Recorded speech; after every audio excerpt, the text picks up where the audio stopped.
after he seemed to side with Putin's denials of election interference, at least at first. Joining me now from South Carolina, Congressman Trey Gowdy, chairman of the House Oversight Committee. Mr. Chairman, thanks for being here. Yes, sir. Thank you. You know, after the president's meeting with Vladimir Putin in that much-analyzed press conference in Helsinki, your colleague, Republican colleague from Texas, Congressman Will Hurd, a former CIA officer, wrote an op-ed for the New York Times, and it was entitled, "Trump is being manipulated by Putin. What should we do?" And in it, the Texas Republican writes, quote, "Over the course of my career as an undercover officer in the CIA, I saw Russian intelligence manipulate many people. I never thought I would see the day when an American president would be one of them." So do you agree with Congressman Hurd? Is the president being manipulated by Vladimir Putin? Well, Will has a background as a CIA officer. I defer to him on manipulation. I can tell you this, Brett, the president has access to every bit of evidence, even more than those of us on House Intel, and Will and I serve on Intel. He has access to Pompeo and Chris Wray and Dan Coates and Nikki Haley. The evidence is overwhelming. It can be proven beyond any evidentiary burden that Russia is not our friend and they tried to attack us in 2016.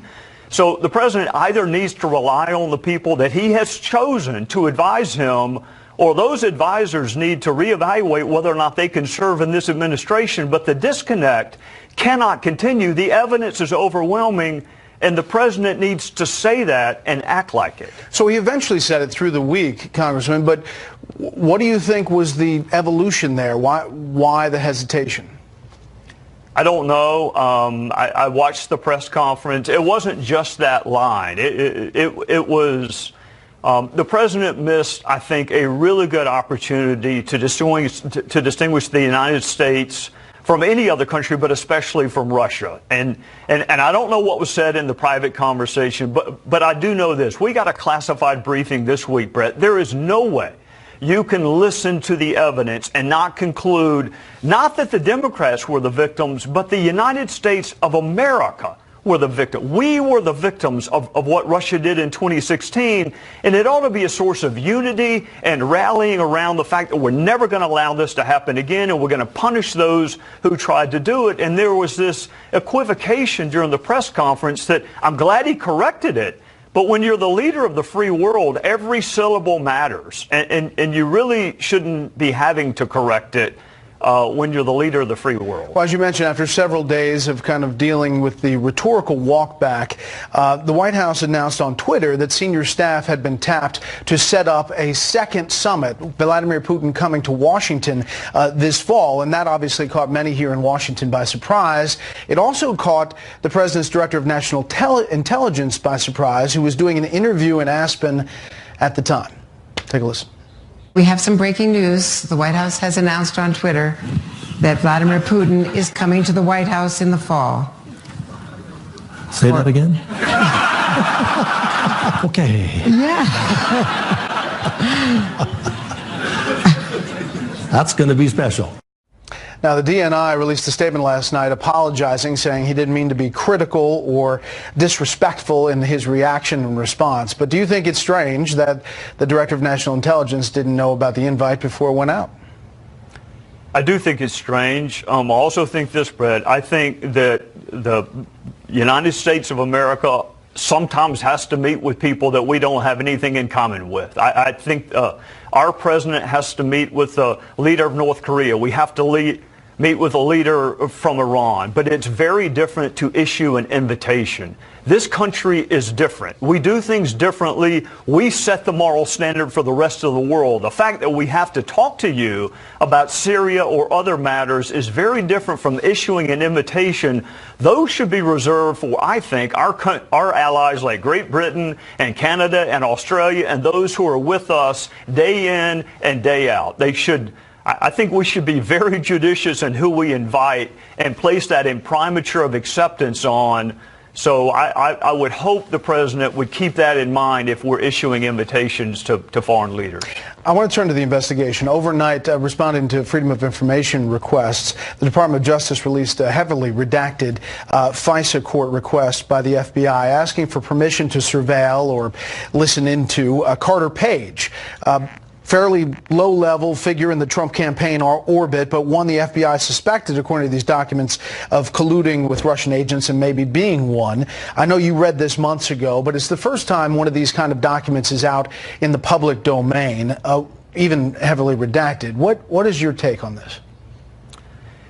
My take is that Carter Page is more like Inspector Gadget than he is Jason Bourne or James Bond.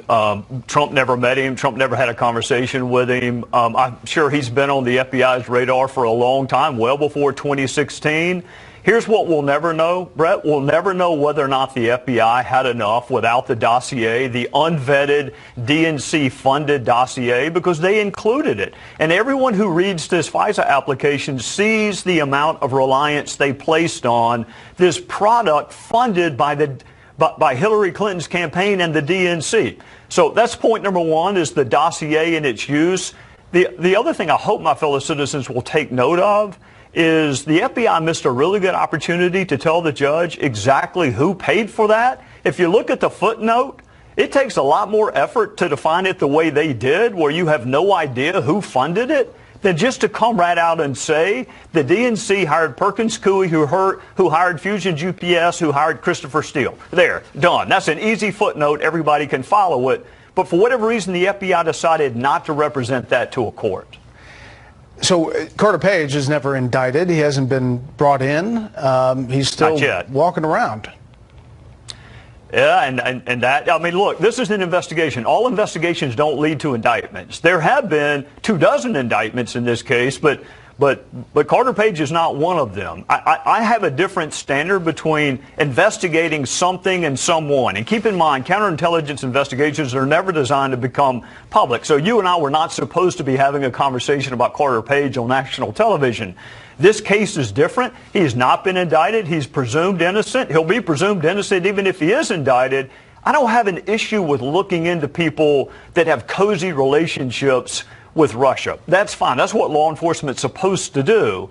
I do have an issue when you rely on political opposition research that is unvetted and you represent that to a court and use it to spy on an American. You have seen this document long ago, but are there documents that you know exist that you have yet to see? Some. The McCabe memos, which came up during the Lisa Page interview. Andrew McCabe, the number 2 at the FBI, who became acting director after Comey leaves. Right. As soon as you become acting director, apparently you make a decision to memorialize all of your conversations with the president, even while you're applying for the job, I hasten to add. But I've not seen the McCabe memos. There were other references that Lisa Page made to documents and files that I think Congress is entitled to see. I've seen as much, if not more, than any other member of Congress, which is why I am so adamant that Russia is not our friend and they tried to attack us. Are you equally adamant that the president has not colluded with Russia? I have not seen one scintilla of evidence that this president colluded, conspired, confederated with Russia. And neither has anyone else, or you may rest assured Adam Schiff would have leaked it. So that's why they've moved off of collusion onto obstruction of justice, which is now their current preoccupation. You mentioned Lisa Page. She and Peter Strzok, these two figures, FBI agent and FBI attorney, who had been texting back and forth. They were lovers. Had some very heated, aggressive anti-Trump texts. One that said, "We can't take a risk. It's an insurance policy." Another that said, "An investigation leading to impeachment. You and I both know the odds are nothing. If I thought it was likely, there'd be no question I'd go over to Bob Mueller," is what he's talking about. "I hesitate in part because my gut sense and concern is there's no big there." Lisa Page was up on Capitol Hill. Did she say they were talking about there's no there in the Russia case? Well, that's the only thing it can be. You know, she was a much better witness than Peter Strzok. Look, she hates Republicans, including the one you're talking to. But she had a credibility about herself and how she answered our questions that Peter Strzok never bothered to have. Take a look at that text. That's from Peter Strzok, and he's concerned that there's no big there. He's not optimistic that there's not. He's not hopeful there's not. This is a career counterintelligence agent who is concerned that this investigation will not lead to impeachment. So it's already led to indictments. It's already led to our understanding that Russia's not our friend. You have a wonderful opportunity to safeguard our 2018 elections. None of that was enough for him, Brett. It had to be impeachment, and that was his concern, is that there was no big there. And that's why he was not sure he wanted to participate in this investigation. That is sad. It is pathetic that a career FBI agent would only be interested in impeachment, which is why he has no credibility, and she actually does have some. So Trump supporters look at that. Former CIA Director John Brennan, former FBI Director James Comey, what he's said, what they've said, and they say they understand why the president feels a little inquisitive about where things are going. Yeah, Brett, you don't even have to be a Trump supporter to be mindful of the fact that John Brennan thinks he's guilty of a crime for which he can be hanged, that John Brennan thinks that he should be in the dustbin of history, that Jim Comey thinks impeachment is too good of a remedy, and Jim Comey now thinks that everyone should vote Democrat, so Bernie Sanders will be the head of the Budget Committee and Dianne Feinstein will be head of Intel. I mean, these are the people that were supposed to be dispassionately, objectively investigating a fact pattern, and they have as much animus against Donald Trump as anything I have seen in my 8 years in politics. Add into that Peter Strzok, Lisa Page, and the other unidentified FBI agents who also wanted him to resign or be impeached or thought he was destabilizing. So if you're Donald Trump and you see all of these people in positions of responsibility that think you ought to be, that you're guilty of treason, a crime for which you can be put to death, by the way. That's what John Brennan said. So what I would encourage the president, those are all people from yesterday. You have your own people in place now, and it is possible to conclude that Russia interfered with us, and it still does not delegitimize your presidency. And that's where I would encourage the president to go. Russia's not our friend. We need to be very careful dealing with them, but that does not take away from the fact that he won the 2016 election, much to the chagrin of Brennan, Comey, and all the rest. Congressman Gowdy, thanks for your time today.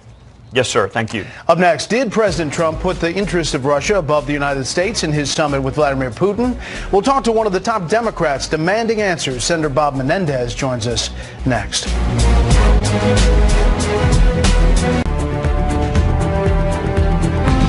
Top Democrats called on President Trump to cancel his summit with Vladimir Putin after the indictments of 12 Russian military intelligence officers for interfering in the 2016 election. Now many are demanding answers to what really happened in Helsinki, calling for increased sanctions on Russia, for the president's national security team to testify, and for President Trump to press Putin to extradite those 12 agents. Joining me now, New Jersey Democratic Senator Bob Menendez. He's the top Democrat on the Senate Foreign Relations Committee. Welcome back to Fox News Sunday, Senator. Good to be with you, Brett. Thanks for being here. You know, a lot has been made, obviously, about this meeting and the news conference in Helsinki. But here's what the president said this week about actual U.S. policy after this. Look at the sanctions I've put on. Look at the diplomats I threw out. Look at all of the things that I've done. Nobody else did what I've done. Obama didn't do it. Obama was a patsy for Russia. He was a total patsy. Look at the statement he made where he thought the mics were turned off, okay? The stupid statement he made. My last space for you. Yeah. After my election, I have more flexibility. Yeah, I understand. I transmit this information to Vladimir. So, Senator, do you think U.S. policy toward Russia was tougher under the Obama administration or under the Trump administration? Well, certainly President Obama created the European Deterrence Initiative after Russia invaded and annexed Crimea. He recommitted to the 2008 commitments NATO made to having Georgia be part of NATO once they were ready and developed. He actually imposed a series of sanctions supported by the Freedom Support Act that I helped write, and did a series of executive orders. So it was incredibly strong at the time. I have to say that when I listened to President Trump say he's been stronger, we had to bring him kicking and screaming to the CAATSA sanctions, the Counting America's Adversaries Through Sanctions Act, that had a 98-2 vote in the Senate, overwhelming vote in the House, that he didn't want to sign but was forced to sign because they had veto-proof majorities. And even so, there are about 7 mandatory provisions of that law as it relates to Russia that the administration has not pursued. So I would simply say that what I saw in Helsinki, at a moment that the president could have challenged President Putin about the reality that his 17 intelligence agencies all unanimously agreed that Russia interfered in the 2016 elections, that they are in the midst of doing that as we speak in these elections 108 days away.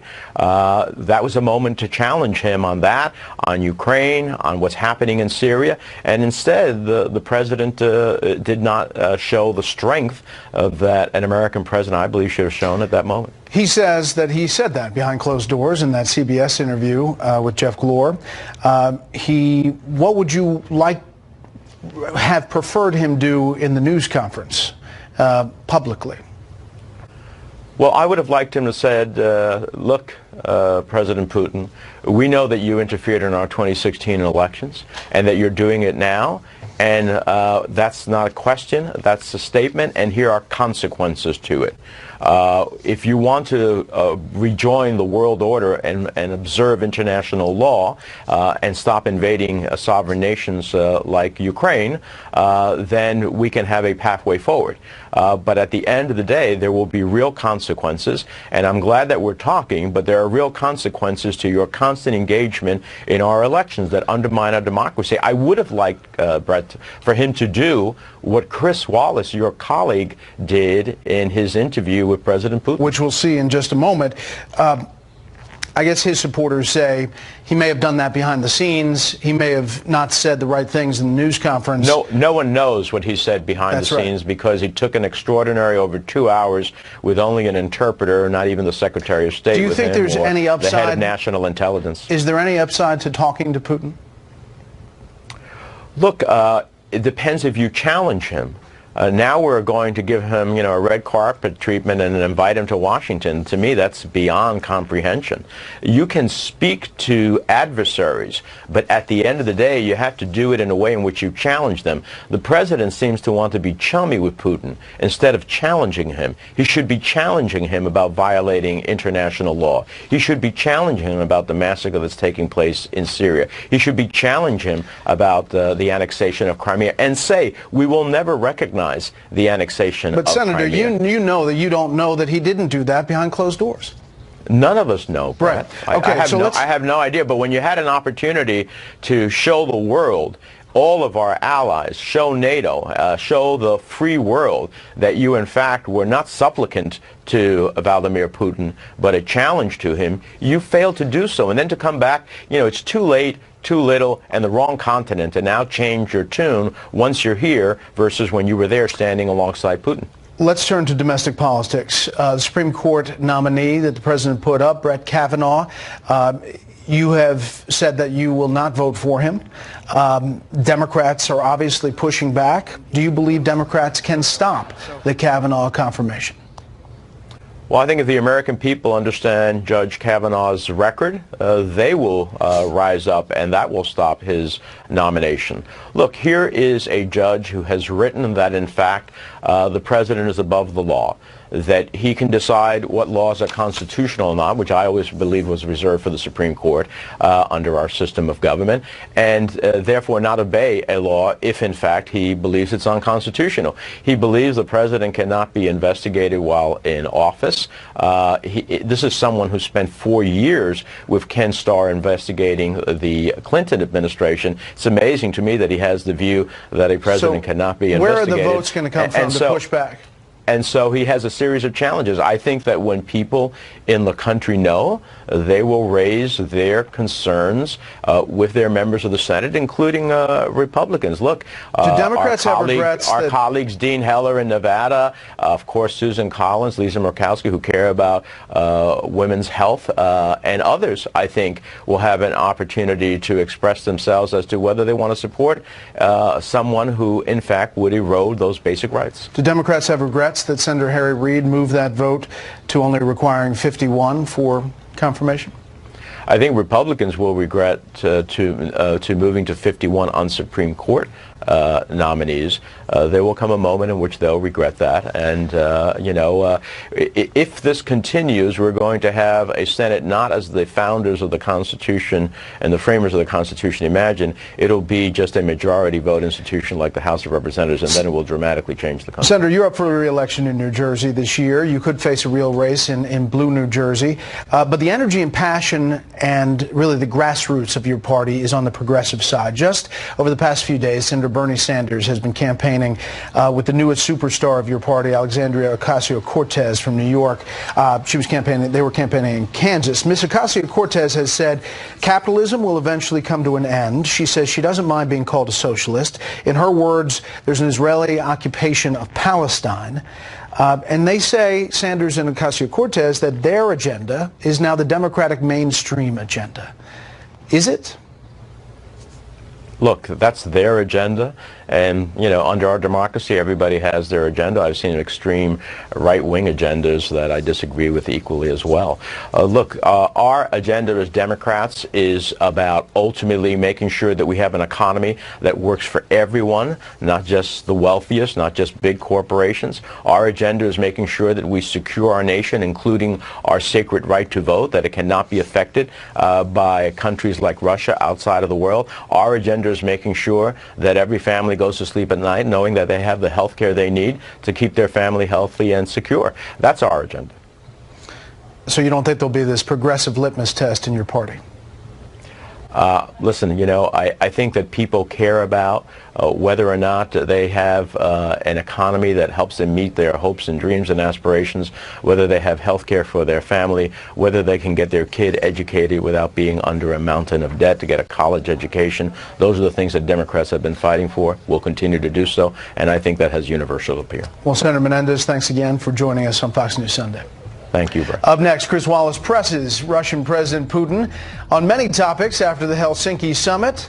We'll have the highlights of that incredible interview next.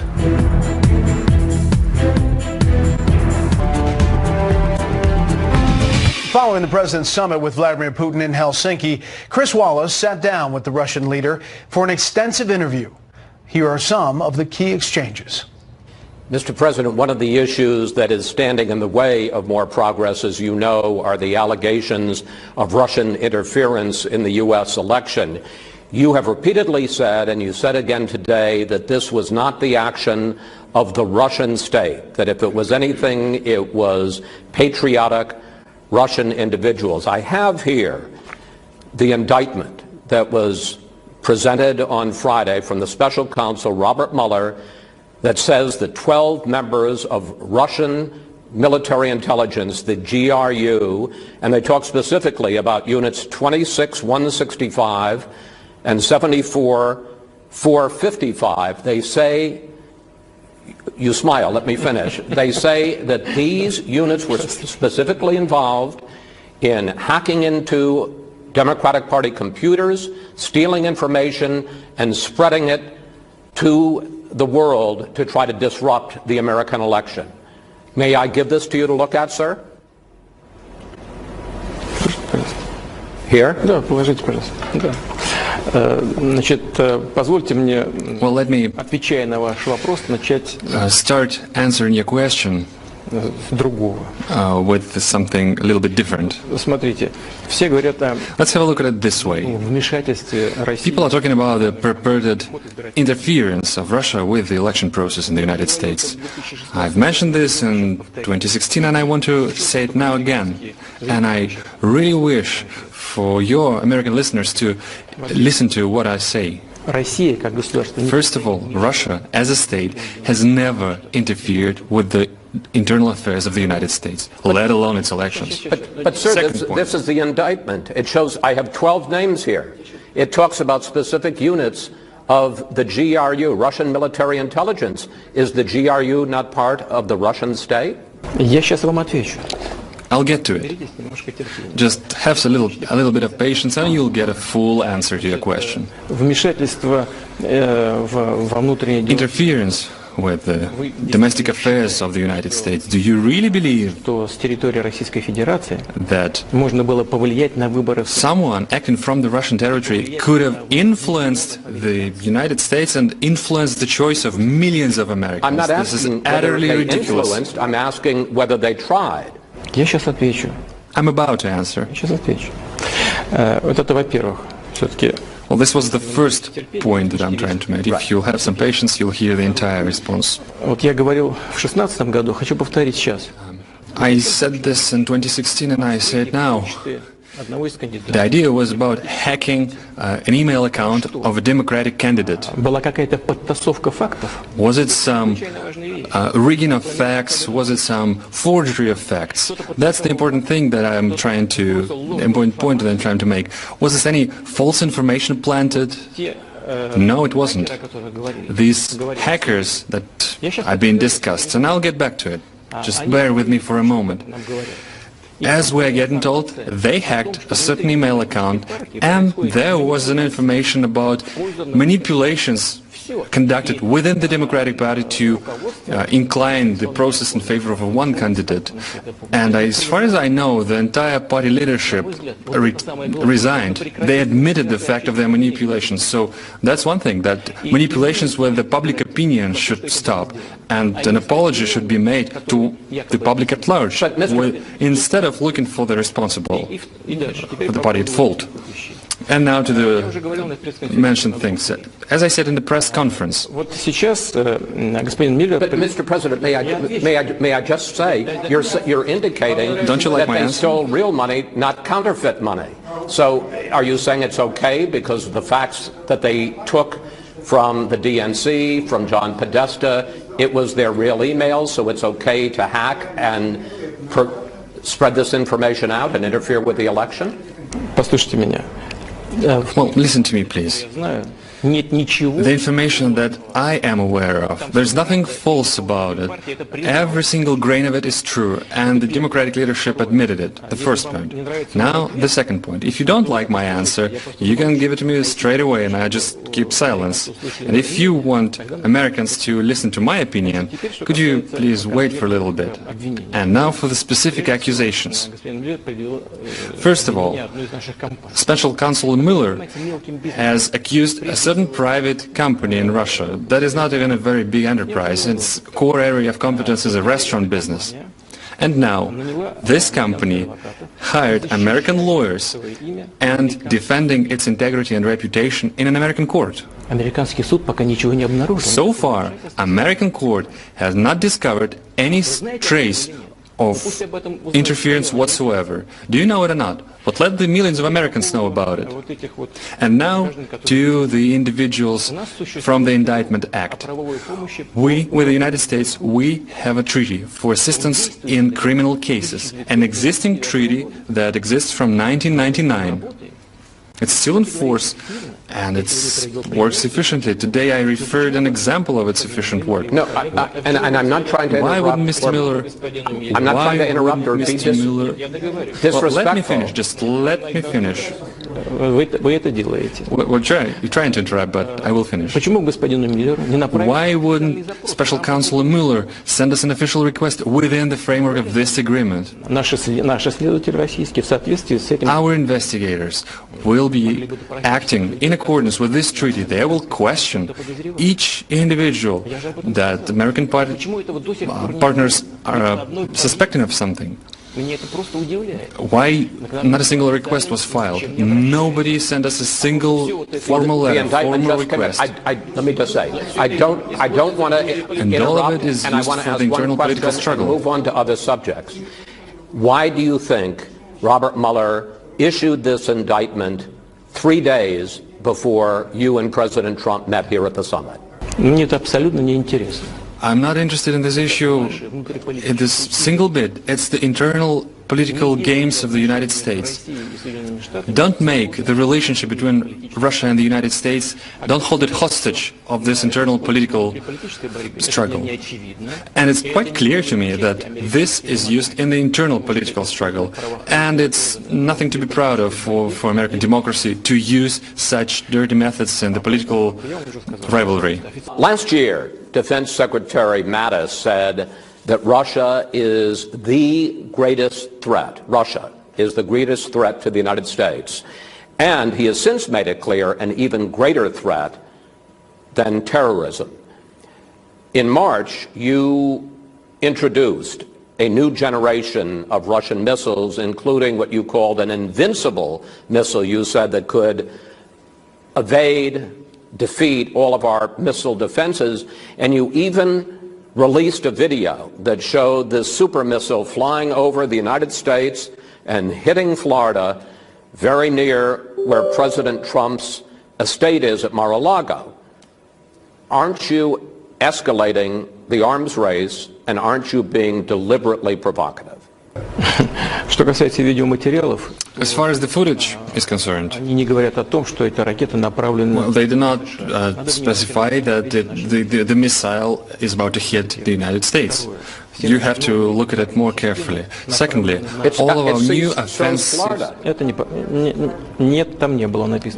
There was not signed Florida. There was not a caption saying Florida. Take a more careful look at it. There was never a caption Florida. No, but you can see it on the map. It was clear that it was flying over the eastern coast of the... No, it couldn't be seen on the map. Just take a closer look. And don't try to scare your population with make-believe threats. And now, I'm pretty sure I can give you as a present this footage. And now to the offensive weapons. They were not born out of nowhere. They were born as a response to the unilateral withdrawal of the United States from the ABM Treaty. From the very beginning, we've been warning our American counterparts that we are not going to join this global anti-missile system. We see no purpose for it, but we'll do everything to make means to overcome it. Well, the response of our counterparts was that the United States designed this anti-missile defense system because it's not designed to be guided against you. In 2003 or 2004, I think I mentioned one of those systems, and there was no response from our American counterparts. So what we did now, we just demonstrated that we do have means to overcome the system. It's just a negotiating item. I do hope that in terms of strategic stability, we'll be able to find a mutually acceptable solution for both sides. And that applies to the INF Treaty and to the intermediate and shorter range missiles as well. I need to ask you domestically, not internationally, domestically inside Russia, why is it that so many of the people that oppose Vladimir Putin end up dead or close to it?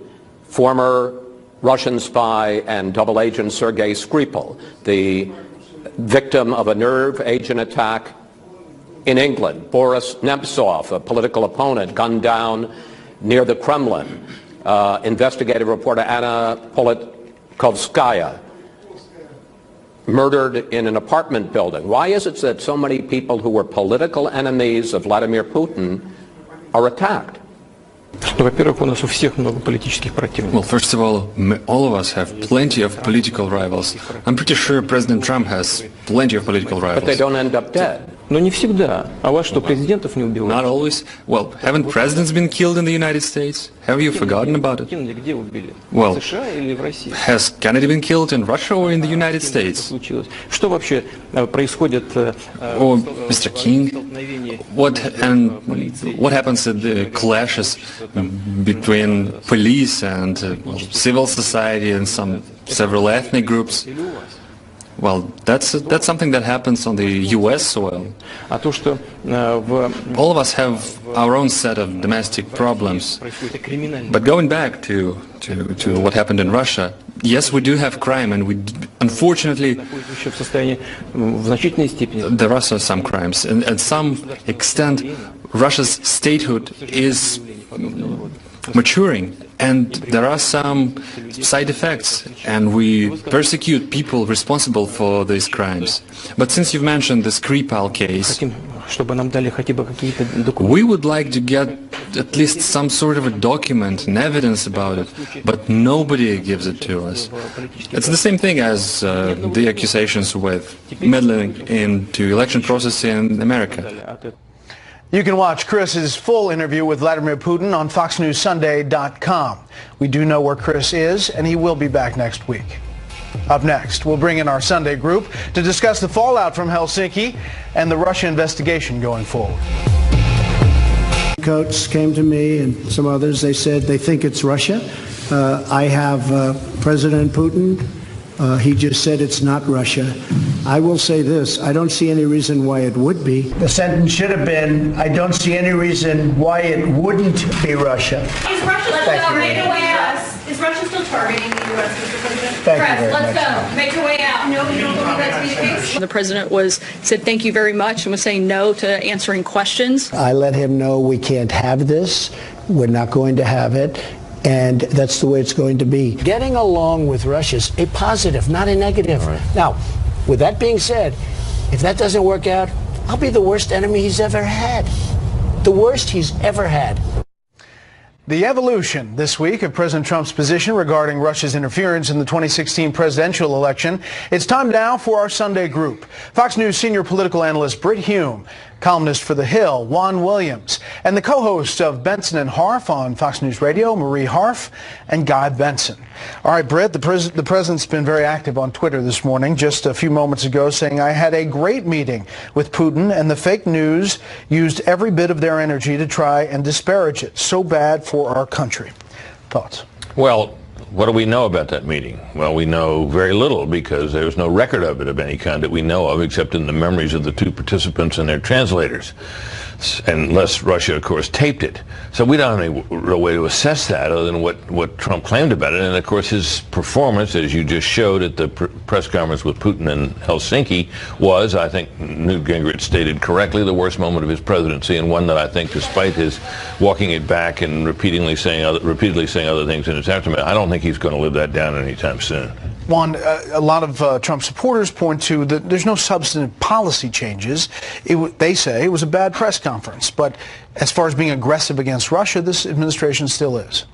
I hope they are. I mean, obviously, the president kind of slow-walked the sanctions. We couldn't figure out why it took so long to implement the sanctions. But yes, there are sanctions in place. But let's not bury the lead on this story, Brett, which is, I think, as Newt Gingrich said, as others have said, Trey Gowdy said in your interview with him this morning, this is a national disgrace. This is unbelievable. And the one thing we do know that came out of this meeting was a discussion between President Trump and Vladimir Putin about possibly talking or interviewing Michael McFaul, our former ambassador to Russia, that the Russians think was overly aggressive on the human rights front. So to me, that's extremely troubling. I think that all of us have to say, hey, we understand that President Trump doesn't want to delegitimize his election.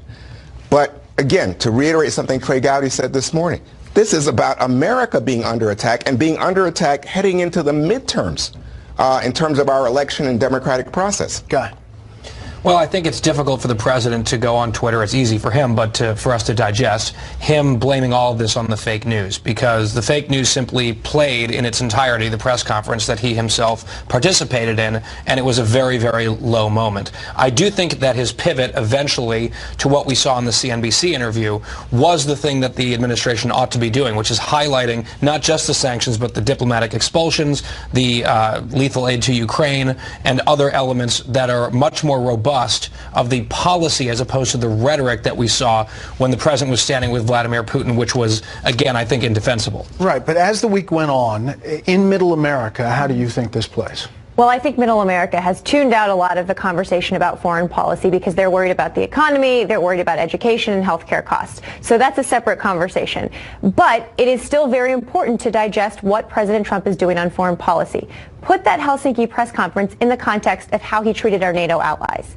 right? He went to Europe. He treated our NATO allies very hostilely. He really attacked them publicly, and then did the opposite and was very weak standing next to President Putin in terms of his language. So I don't think this was a rhetorical screw-up. I think that President Trump wants American foreign policy to go in a different direction vis-a-vis our allies and Russia, and I think that has influenced the fact that he is not trying to protect the United States now from this happening again. And for all Americans, that should be a concern, because we know Russia is trying to do it right now, and his blinders to Russian interference makes countering it harder. Okay, Britt, just last thing on this. Here's what the administration says and his supporters. NATO has increased its military spending largely because of Trump's pressure.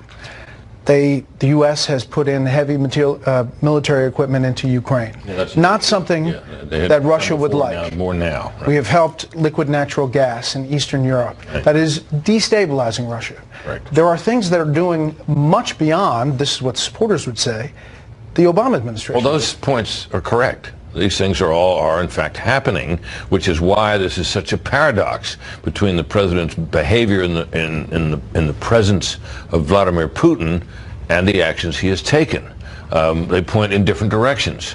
There's no getting around that. But I think, until we finally know, if we ever do, what has actually been said in the meeting with Putin and what may be said in the next one that apparently is going to be forthcoming this fall, it will be impossible to assess this correctly.